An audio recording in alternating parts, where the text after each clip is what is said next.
It is now in order to consider the amendment by the gentleman from Texas, Mr. Paul. For what purpose does the gentleman from Texas rise? I have an amendment at the desk. The clerk will designate the amendment. An amendment offered by Mr. Paul of Texas to the amendment in the nature of a substitute, number 13, offered by Mr. Shays of Connecticut. Pursuant to the order of the House of Friday, July 17, 1998, the gentleman from Texas, Mr. Paul, and a member opposed, each will control 5 minutes. The chair recognizes the gentleman from Texas. Mr. Chairman, this amendment is very simple. The major candidates receive a lot, millions of dollars to run their campaigns. And then they have national debates, and then they can purposely exclude other candidates. I'm not talking about 10 or 20 or 30 very minor candidates. I'm talking about candidates who spend weeks, months, years, hundreds of thousands of dollars just to get on the ballot. Some won't even take the money, but some qualify to be on 40 and 50 ballots, and they are purposely excluded. This amendment does not dictate to those who hold debates, but it would require that those major party candidates who take the taxpayers' money, they take it with the agreement that anybody else who qualifies for taxpayers' funding, campaign funds, or gets on 40 ballots would be allowed in the debate. I can't think of anything that could boost the interest in the debates. Fewer and fewer people are watching debates. There was this lowest turnout, the lower listening audience to debates. The last go around was the lowest since we've had these debates on television. 42% of the people turned out and were interested in the debates prior to the election in 1992, and we had a major candidate, Ross Perot. Of course, the only reason he was able to achieve a significant amount of attention because he happened to be a billionaire. That's not fair. In 1996, they did a poll right before the election to find out who was paying attention. We were getting ready to pick the President of the United States. It dropped to 24%. If we want people to be civic-minded, interested in what we're doing, feeling like they have something to say about their government, we ought to allow them in. We should not exclude this 42% have been excluded. And I think opening up the debates in this way would only be fair and proper. It would be the American way to do it. I strongly urge my colleagues to support this fair-minded amendment, and I reserve the balance of my time. Gentleman reserves the balance of his time. Gentleman from Massachusetts. Mr. Chairman, I ask unanimous consent to take the 5 minutes opposed to this amendment. Is there objection? Gentleman may proceed. Mr. Chairman, I would yield to the gentleman from California, Mr. Farr, who has been a leader in our efforts to find a way to pass real campaign finance reform, such time as he may consume. Thank you very much. Gentleman is recognized. Thank you very much, Mr. Chairman, and thank you for yielding, Mr. Meehan. You're doing a wonderful job on your bill, along with your colleague, Mr. Shays. I rise on this amendment in deep concern and in opposition to the amendment, and I think the sincerity of the author is true, but I think this is the wrong place. This whole bill is about congressional campaign finance reform. It's how we regulate the money that controls our elections to get elected to this House. It's not about presidential elections, and there might be a great debate about how to do that, but as you know, the presidential election process is controlled by each of the 50 states. We have no national primary in the United States. I think there's a room for that kind of debate, whether we ought to move in that, whether the process for qualifying for a ballot ought to be more uniform, as you suggest.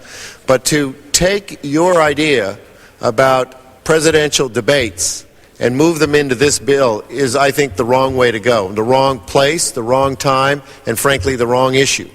So I strongly oppose this amendment. I think you're going to try to confuse what the underlying bill is all about. We have to keep that in focus. We have to keep it limited to that issue. We cannot build the coalition that we need to build if we try to put everything in this bill and make it a Christmas tree on all of the ills about lack of voting in America, lack of enough debate for those who wish to run for President of the United States from minor parties. So with all due respect for your sincerity, I strongly oppose this amendment and recommend that all my colleagues oppose the amendment because it is not essentially, it's probably technically germane, but it's not politically germane to what we're trying to accomplish. Thank you. I yield back the remainder of my time to Mr. Meehan. Gentleman yields back his time. Gentleman from Texas. It's always interesting that when you have an appropriate amendment that seems to catch the attention of the members, that it's probably not the appropriate time to bring it up and that we should hold hearings and do it some other day. We have been spending months, and I believe both sides of the aisle have been very sincere in their efforts to clarify and to improve our election process. I think this would be a tremendous benefit to the congressional candidates as well, because there would be more interest. People aren't even listening to the debates. If they're not even willing to listen to the presidential debates, how can they get interest in Senate races and in House races? The rating of the debates in 1996 was the lowest in 36 years. The vice presidential debate, we can't even get people to listen to the vice presidential debates. It had dropped off 50% from 1992. 1992, there was more interest. And it's because we happen to have a billionaire interested, and he was able to stimulate some people in some debates. All I'm asking for is for us to endorse the notion, and we have the authority. The money comes from congressional appropriations. We've written these laws. These are election laws. We have this authority. We have the authority under the Constitution. We have the authority under our laws to do this. So I would strongly suggest, if you're fair-minded and think you'd like more interest, if you want to continue the way we're going now, you're going to have less and less people interested. People are really tired of it. The American people don't understand this debate, but they do understand they'd like to have somebody speak up for them. 42% of the people have been essentially disenfranchised, and they're important. Hopefully they're important enough to go to the polls and let us know about it. But they've been disenfranchised because they have lost interest. They've been pushed around either with ballot access rules and regulations or not being allowed to appear.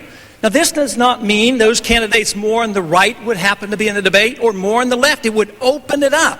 This is fair-minded, it's proper, it's a good place to do it, it's a chance to vote on it, and I ask for support for this amendment. I yield back. Gentleman yields back balance of time. Gentleman from Massachusetts. Mr. Chairman, how much time do I have remaining? Gentleman from Massachusetts has 3 minutes remaining. Well, I won't use all of the 3 minutes, Mr. Chairman, but in conclusion, essentially what this does is a presidential candidate who receives taxpayer-funded matching funds from participating in debates, they won't be able to participate in any debates to which equally qualifying candidates for funds would participate in. I agree that there should be more open and free debate. But I'm also concerned that the bill might have the opposite effect. It might actually stifle debate if a candidate who takes matching funds can't participate in the debate. Furthermore, Mr. Chairman, it seems to me that the Commission on Presidential Debates was established in 1987 to ensure debates are a permanent part of every general election. It handles the rules of who participates and how the presidential debates will take place. I am concerned with the fact that if this bill would have passed or this amendment would have passed, Congress would essentially be setting the rules for who can and who cannot participate in presidential debates. I believe that that decision should remain with the independent commission. And certainly this is an item that in another forum that we could discuss, have hearings on, and I think that would be in our interest. But in any event, I feel, Mr. Chairman, that this we should vote no on this amendment and take it up at another point in time. At this point, I'd like to yield to my colleague, Mr. Castle.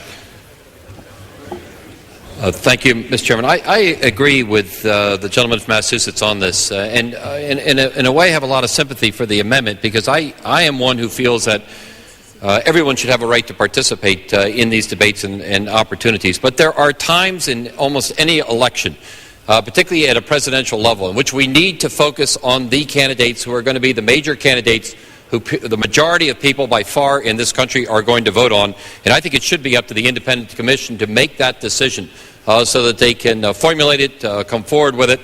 and make absolutely sure that everyone in this country who is going to be voting for the most important person in the United States has the opportunity to focus on how well those individuals know the issues, can handle themselves, and deal with one another. So I rise with some reluctance in opposition to this, but I do feel it should be opposed.